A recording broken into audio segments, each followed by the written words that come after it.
நல்ல ஒரு அசை இருக்கும். இந்த அசைவு மட்டும் இல்லைங்க, இயற்கைனாவே ஒரு ஆறு, நதி. நதி எப்படி சலசலன்னு அப்படியே ஆடி அசைஞ்சு வளைவோட ஓடி வந்து கடல்ல கடக்குதோ, அந்த இயற்கையோட சேர்ந்த மாதிரி தான் நடனமும் இருக்கும். நடனத்திலையும் நிறைய நளினங்கள் இருக்கு, பாவங்கள் இருக்கு, நிறைய நயங்கள் காமிச்சிட்டு இருக்குங்க. கடவுள் முன்னாடி ஆடுறதுக்கு கூட பார்த்தீங்கன்னா இந்த நடனம் தான் சந்தோஷப்படுத்தக்கூடிய விஷயங்களை காமிக்கும்.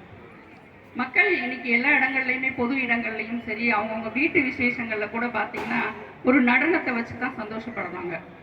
நடனம் வரும்போது மக்கள் மகிழ்ச்சி ஆயிடுறோம், பார்த்து மகிழ்ச்சி ஆயிடுறோம். ஒரு சந்தோஷத்தை வெளிப்படுத்தும் போது மனசுல இருக்க கவலைகள்லாம் மறந்து போகும். அது எல்லாருக்கும் ஒரு பெரிய மாற்றத்தை உண்டு பண்ணும். இந்த நடனம் பெரிய எக்ஸசைஸ்ன்னு சொல்லலாம். பெண்கள் எல்லாரும் கற்றுக்க வேண்டிய ஒன்றுன்னு சொல்லலாம். யோகா மட்டும்தான் போனோம், யோகா மட்டும் பண்ணால் நம்ம உடம்பு நல்லாயிடும் அப்படிங்கிறது மட்டும் இல்லாமல் வீட்லேயே நம்ம நடனம் ஆடலாம். இன்னைக்கு நிறைய விதமான நடனங்கள் சொல்லி கொடுத்துட்டு இருக்காங்க. குழந்தைகளுக்கு மட்டும் இல்லை, பெரியவங்களுக்கு கூட சொல்லி கொடுக்குறாங்க. அந்த மாதிரி நடனம் கற்றுக்கும் போது ஒரு பெரிய சந்தோஷம் நமக்குள்ளே வரும். அது சின்ன வயசுலேயே கற்றுக்கணும் வேண்டிய ஒன்று, பெரிய வயசு ஆகாத கற்றுக்க முடியாது அப்படின்லாம் கூட இல்லை.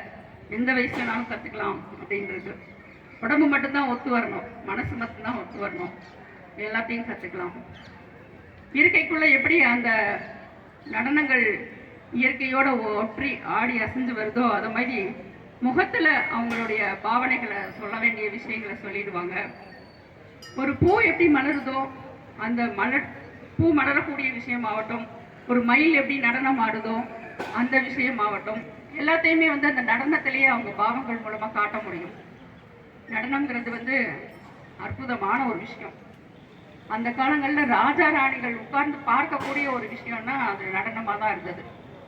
நாட்டுப்புற கலைகள் எடுத்துக்கோங்க, பாரம்பரியமாக எத்தனையோ விதமான நாட்டுப்புற கலைகள் அழிஞ்சு போகாமல் இருக்கணும்னா இன்னைக்கும் இந்த மாதிரி பண்பாட்டு மையங்கள் மூலமாக தான் வளர்ந்து வந்துகிட்டு இருக்கு.